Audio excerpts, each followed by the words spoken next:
Всем добрейшего времени суток, дорогие друзья! Приветствую вас в моей скромной таверне любителей компьютерного железа. Зеленый чипмейкер продолжает подогревать новостные ленты яркими инсайдами. В последние дни очень много информации всплывает про видеокарту RTX 3080 на 20 гигабайт. А также многие источники указывают на скорый выход такой видеокарты. Сама же Nvidia решила публично извиниться, а в придачу к этому похоронила SLI в драйверах. Ну а также появились официальные системные требования Киберпанка, которые точно поставят вас в ступор.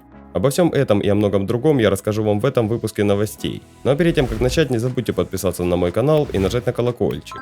И думаю, вы помните из прошлых выпусков, что еще до официального анонса графических карт RTX 3000 в сети всплывала информация о подготовке двух вариантов RTX 3080 с 10 гигабайтами и 20 гигабайтами памяти GDDR6X. А теперь работу над старшей модификацией косвенно подтвердил сам зеленый чипмейкер. В официальных документах Nvidia видеокарта GeForce RTX 3080 фигурирует под обозначением 3080 10 ГБ. Отметка 10 ГБ указывает на объем видеобуфера и необходима для дифференцирования одинаковых моделей с разным объемом АЗУ. На сегодня GeForce RTX 3080 выпускается только с 10 гигабайтами GDDR6X, но это не значит, что так будет всегда. Официальная презентация RTX 3080 20 ГБ должна состояться через 1,5 месяца, незадолго до или вскоре после анонса видеокарт Radeon RX 6000. Ведь, насколько известно, флагманская Radeon RX 6900 XT или Big Navi оперирует 16 гигабайтами GDDR6, что ставит зеленых не в очень хорошее положение. Поэтому вполне логично, что ответом зеленых на релиз Navi 20 будет 20-гигабайтная модификация 3080 и 3070 Ti с 16 гигабайтами памяти, адресованные тем геймерам, которые хотят побольше видео АЗУ, но не желают тратить свыше $1500 на GeForce RTX 3090. Но это были лишь догадки, а буквально на днях Gigabyte ненароком рассекретила видеокарты RTX 3000, которые только готовятся к анонсу. На своем официальном сайте вендор обнародовал кодовое обозначение сразу 3 новых устройств. GeForce RTX 3060 на 8 ГБ, RTX 3070 на 16 ГБ и RTX 3080 на 20 ГБ. Всех их объединяет наличие буквы S в коде модели, что вероятно указывает на их принадлежность к линейке GeForce RTX Super. А что касается GeForce RTX 3060 Ti или Super, то ее дебют ожидается ближе к концу следующего месяца, вскоре после выхода GeForce RTX 3070. Так что супером все-таки быть, но до сих пор остается неизвестно, какой будет цена на видеокарты с большим объемом памяти. Если они будут продаваться чуть дороже нынешних моделей, то они явно вытолкнут с рынка обычные RTX 3080 и RTX 3070. И это, если честно, очень странный ход Nvidia, который я до конца не могу понять. Зачем тогда было выпускать видеокарты на 8 и 10 гигабайт, если через 1,5 месяца вы собираетесь их похоронить? Да и даже если они будут стоить сильно дороже, то думаю, мало кто будет брать именно версию на 10 гигабайт и без того недешевой карты. В общем, если эти карты действительно появятся на свет с выходом Navi 20, то я бы действительно не спешил покупать RTX 3080, так как Nvidia спокойно может сделать ее устаревшей сразу после выхода. А также зеленому чипмейкеру пришлось извиниться перед всеми, так как релиз GeForce RTX 3080 состоялся по большей части только на бумаге. По всему миру тысячи людей выстраивались в очереди к розничным магазинам, надеясь приобрести самую мощную игровую видеокарту. Многим из них это удалось, чего нельзя сказать о тех, кто решил купить новинку онлайн. Запасы GeForce RTX 3080 в большинстве интернет-магазинов были исчерпаны за считанные секунды, будто их вообще не было. Вполне ожидаемо, что такая ситуация обернулась волной негодования геймеров и энтузиастов, которые тут же принялись писать гневные отзывы на страницах Nvidia в социальных сетях. Пресс-служба чипмейкера поспешила выпустить официальный ответ, в котором заверила, что компания делает все возможное, чтобы видеокарты попали в руки обычных геймеров, а не перекупщиков. В сообщении указывается, что несмотря на подготовку, магазин Nvidia был переполнен трафиком и произошла ошибка. Мы смогли решить проблему и продажи начали регистрироваться нормально. Мы делаем все возможное, чтобы остановить ботов в магазине Nvidia, в том числе вручную просматриваем заказы, чтобы эти карты попали в руки законных клиентов. В 6 часов утра по тихоокеанскому времени запасы были у более 50 крупных розничных продавцов со всего мира. Наша команда и партнеры ежедневно отправляют в розничные магазины все больше карт RTX 3080. Мы приносим извинения нашим клиентам за то, что произошло сегодня утром. В общем, как и предполагалось, дефицит видеокарт таки случился. А для перекупов сейчас это самое горячее время заработать, так как новый iPhone еще не показали, а кушать-то что-то надо.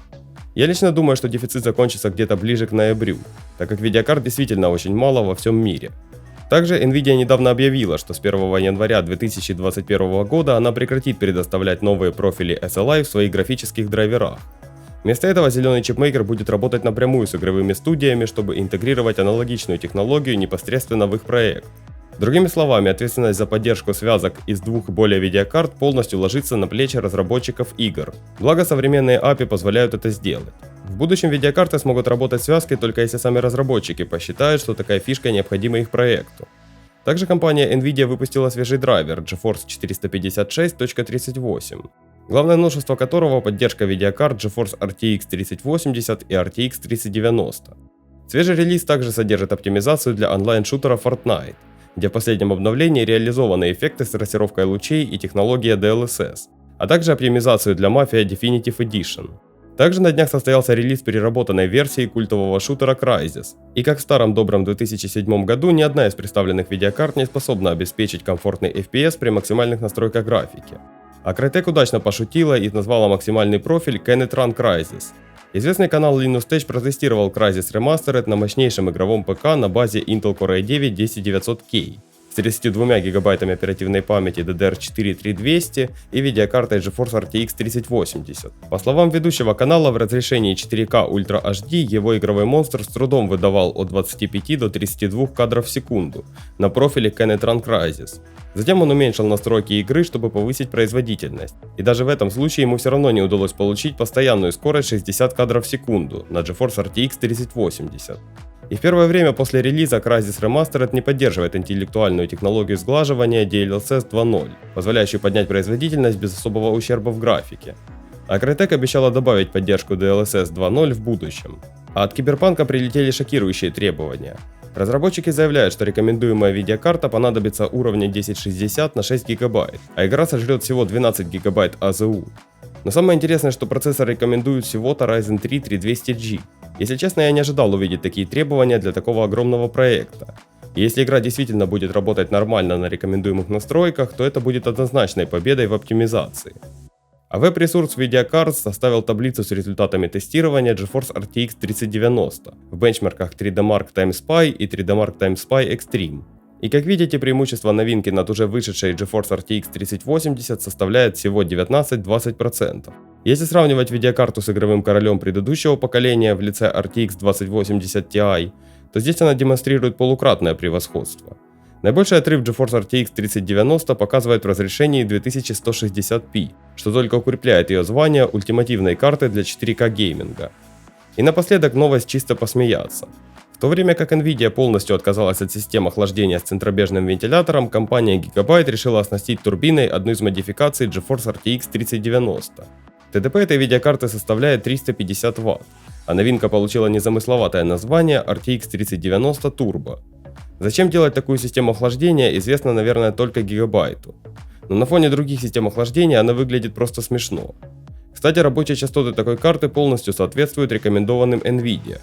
Интересно было бы посмотреть на температуру такого решения в закрытом корпусе. И на этой прекрасной ноте новостной выпуск подходит к концу. Если вам понравился ролик, не забудьте поставить ему лайк. А я хочу напомнить, что вы всегда можете задать любой интересующий вас вопрос в комментариях или в сообщениях моей группы в ВК. Спасибо всем, кто ставит лайки и подписывается на мой канал. До скорых встреч, друзья!